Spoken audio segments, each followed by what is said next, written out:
Welcome back to another TDI Premium Deep Dive. The company we'll be discussing today has a very rich history that is down almost 70% since its IPO in 2023.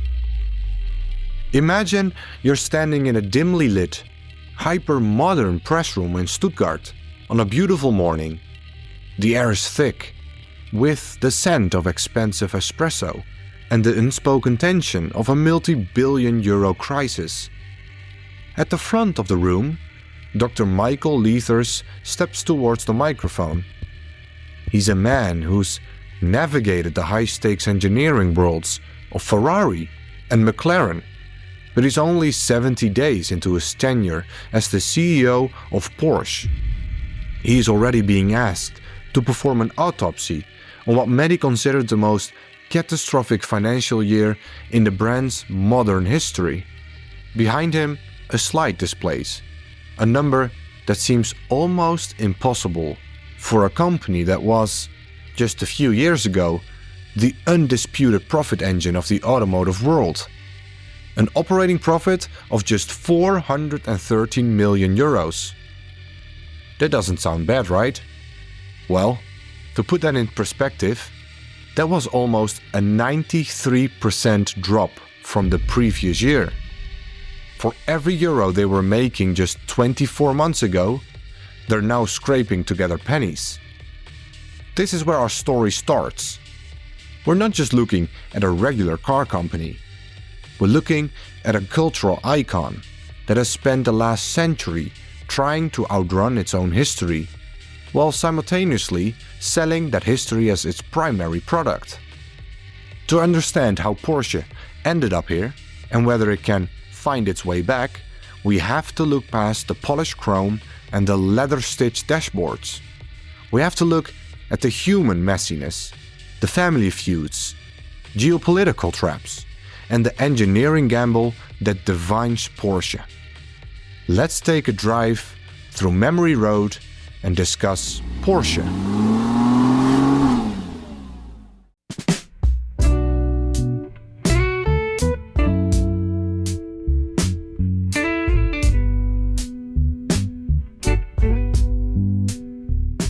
To understand the soul of Porsche, we have to go back to 1931. That's when an engineer named Ferdinand Porsche opened a small consulting firm in Stuttgart. Ferdinand was a man obsessed with technical perfection, a trait he sharpened at Daimler. But in the 1930s, technical perfection required a patron, and the patron Ferdinand found was none other than Adolf Hitler. This is the dark side of the story that marketing brochures rarely mention. Ferdinand was tasked with creating the Volkswagen Beetle, the people's car, a project designed to be the industrial pride of the Nazi regime. The engineering was by all accounts brilliant. The torsion bar suspension Ferdinand patented in 1931 became a cornerstone of automotive design. But during the war, that brilliance was turned towards the machinery of death. Volkswagen's factories were repurposed for military production, and they were built on the backs of forced labor, including Jewish prisoners. When the war ended, Ferdinand Porsche was arrested by the French for war crimes and spent over a year in prison. It's 1947. Germany is in ruins. The Porsche family name is associated with the shadows of the 20th century darkest chapter. Ferdinand is in prison, and his son, Ferry Porsche, is left to pick up the pieces in a converted sawmill in Gmünd, Austria. This was the brand's first Valley of Death. With no big factory and no assembly line, Ferry asked the question that would define the next 75 years. Why don't we just build our own car? That first car, the Porsche 356, was built using Beetle parts because that was all they had.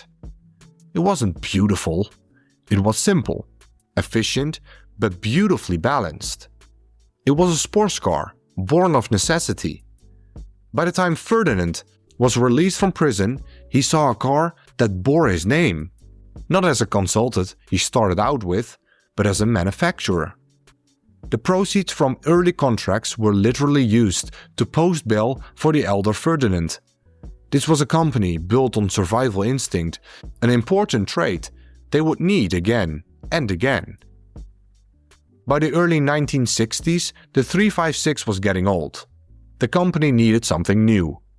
And what they got was the 911, introduced in 1963. If you're an investor, the 911 is the most fascinating case study in brand equity, perhaps ever.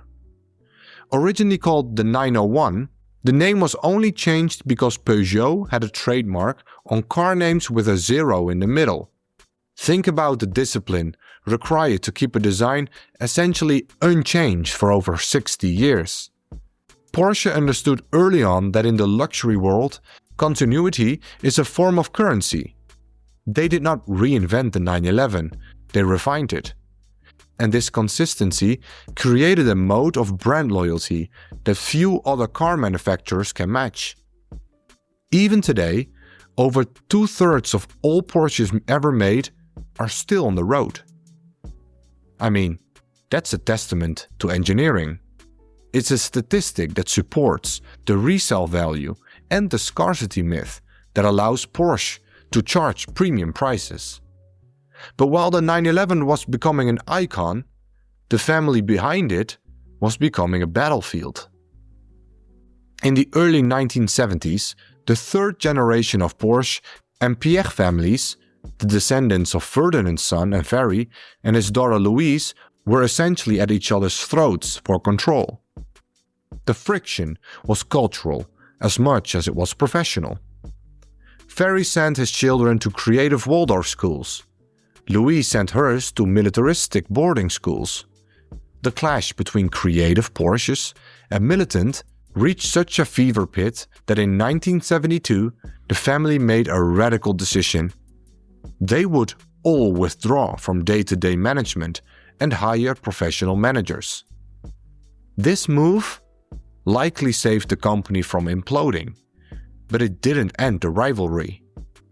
One family member, Ferdinand Piech, would go on to become the chairman of Volkswagen, turning it into a global giant and eventually leading the charge to absorb Porsche itself. The dynamic between these families is the human messiness that makes Porsche's corporate governance a nightmare for some and fascination for others. By the early 1990s, the icon was failing. In 1992, Porsche sold just 14,000 cars, down from over 50,000 cars just a few years earlier.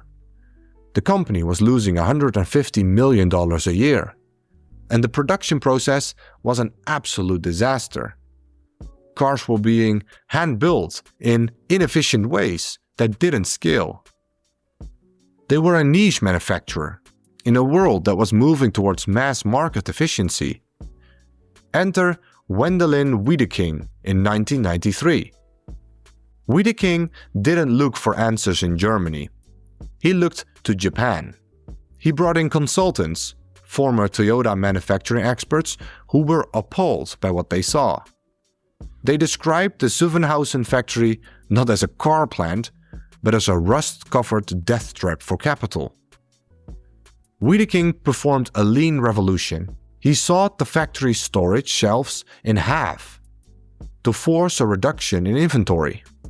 He slashed assembly time from 120 hours to 72 hours and reduced defects by 50%. But his most controversial move was the product itself. He realized that to save the 911, Porsche had to build a car that purists hated, the Cayenne SUV. The Cayenne was the ultimate anti-PR move. The Cayenne was the ultimate anti-PR move. It was an SUV from a sports car company. It shared parts with Volkswagen. It was blasphemy, but financially it was a very good move. The Cayenne provided the high-margin cash flow that funded the next generation of sports cars. It proved that Porsche could move into new categories without losing its soul, provided the engineering remained Stuttgart grade.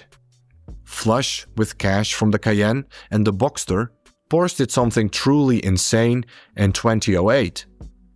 While the global financial system was melting down, Porsche's management attempted a David versus Goliath takeover of the much larger Volkswagen Group. They did this through complex financial derivatives, quietly accumulating a 74% stake in Volkswagen. When they finally revealed their hand on October 26, 2008, the world realized that with the state of Lower Saxony holding another 20%, only about 5% of Volkswagen shares were actually available to trade. Hedge funds had been shorting Volkswagen, betting the price would fall. Suddenly, they were trapped in what investors call the death trap. Volkswagen stock exploded from 210 euros per share to over 1,000 euros per share in just 2 days, briefly making Volkswagen the most valuable company on earth. It was a masterstroke of financial engineering, but it was also a disaster. The credit markets froze. Porsche couldn't refinance the debt they used to build the position. And in a poetic bit of corporate drama, Volkswagen ended up buying Porsche to save it from insolvency. The predator had become prey. By 2012, Porsche was fully integrated into the Volkswagen Group, a move that set the stage for shared platforms and massive scale. Fast forward to today, if 2008 was a crisis of ambition, 2025 was a crisis of reality. Porsche's operating profits didn't just dip, but they vanished, falling over 93% to just 400 million euros. Deliveries dropped over 10%, from 310,000 deliveries to just 280,000 deliveries. Net cash flow dropped another staggering 60%. So, what happened here? Well, before we discuss that, we have to talk about China. For years, China was Porsche's goldmine. But in 2025, that goldmine went dry. Deliveries in China slumped by 26%. And the reason is simple. Chinese consumers aren't just impressed by mechanical excellence anymore. Nowadays, they want software-defined vehicles, digital cockpits, and high-level autonomous driving. Areas where Porsche has been lagging behind local rivals like BYD, Xiaomi, or even Tesla. Analysts are even comparing Porsche to Nokia. They are so focused on making the world's best steering wheel that they forget to make the world's best operating system. But the China slump was just one piece of the puzzle. The company also took a massive 4 billion euro extraordinary charge. Think of this as the management kitchen sinking every bad decision they've made over the last 3 years into a single report. Things like rescheduling platforms, lifecycle extensions, provisions for Salesforce restructuring, battery development, and a direct hit from the Trump tariffs. For years, Porsche had been shouting that it was going all in on electric vehicles, targeting an 80% share by 2030. But the market had other ideas. The demand for ultra-luxury EVs slowed down, while the demand for the iconic 911, which still runs on gas, remained at record highs. One of the biggest friction points for investors was Oliver Blume's dual role. He was the CEO of Porsche and the CEO of the entire Volkswagen Group. Imagine trying to run a high-performance athletic wear brand while simultaneously trying to fix a struggling global department store chain. Investors were vocal. They felt Porsche was being treated like a side hustle. By 2025, the pressure built up became unsustainable. With Porsche's profits cratering and Volkswagen facing 50,000 job cuts and plant closures in Germany, the board finally relented. Effective January 1, 2026, Blum stepped down as Porsche CEO to focus on Volkswagen, and Michael Leiters was brought in to save the brand. Now, Leiters is a technical heavy hitter. He was the CTO of Ferrari and the CEO of McLaren. He is not a PR guy, he's a product guy. His arrival signals a retreat from the EV at all cost strategy, and his first major move is called Strategy 2035. This is a fundamental recalibration of the company. The goal is to make Porsche leaner, faster, and more desirable. In Leiters' world, desirable does not necessarily mean electric. One of the most telling examples is Project K1. This is the planned 7-seater flagship SUV. Originally, it was going to be electric only, but in September 2025, Leiters made a bold choice. The K1 will now launch in 2028 with V6 and V8 combustion engines. They are literally going back to the future to protect their profit margins. This is value over volume in action. In China, Porsche is doing something almost unheard of. They are shrinking.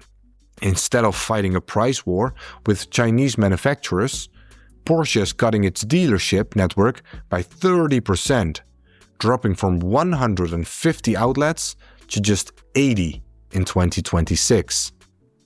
As the pie shrinks, the number of diners at the table must be reassessed. This is a move to keep the brand exclusive. If you can't sell 100k cars, you sell 40k and make sure the profit per car stays as high as possible. But this is a dangerous game.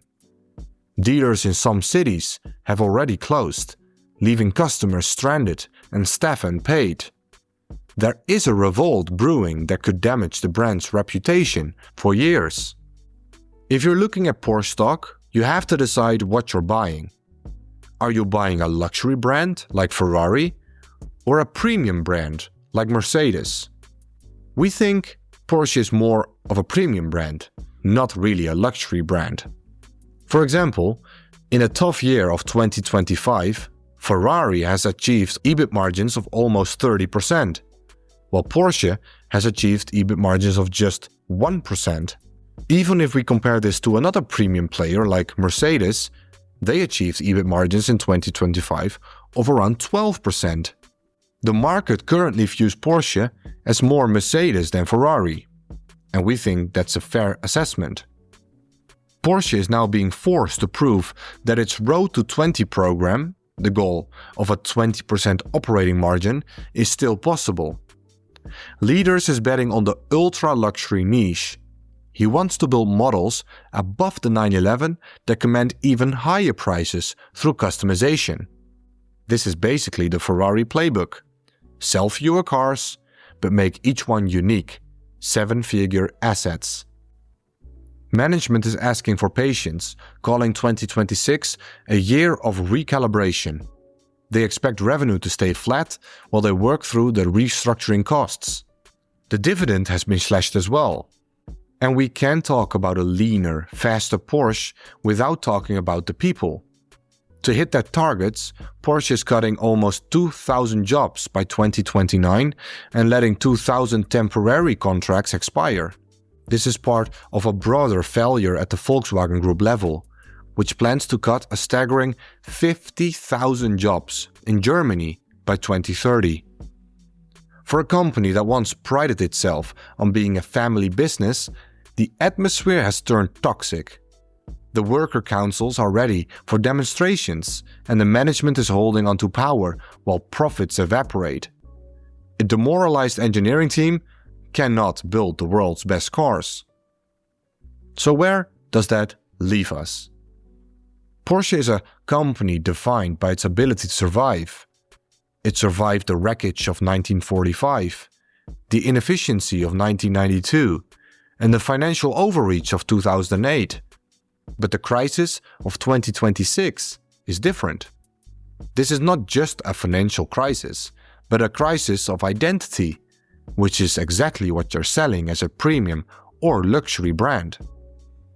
Porsche is no longer competing against Ferrari on a racetrack. They are competing against Silicon Valley on software and China on EVs. They are trying to sell a mechanical soul in a world looking for digital convenience. Strategy 2035 is a pragmatic retreat. By leaning back into gas engines and hybrids, Michael Leiters is giving the brand room to breathe. For now. He's acknowledging that Porsche must first and foremost be a Porsche, regardless of what powers it. If you're an investor, the question is whether you believe in the exclusivity mode and the transition. If Porsche can successfully move into the ultra-luxury segment and fix its software issues, the current stock price looks like an absolute bargain. But if they are truly entering the Nokia Moment, the brand itself will not fix the issue. Then even the most efficient V8 will not save the company. The 911 million shares on the balance sheets are a small reminder of the brand's history. But as Michael Leiters stands on that podium, he knows history is a heavy thing to carry. The silver crest is still a symbol of excellence, but in 2026, excellence is being redefined. Porsche's task is to prove they're the ones writing the definition. Drive carefully. Until the next deep dive, as always, stay curious, keep learning, and happy investing.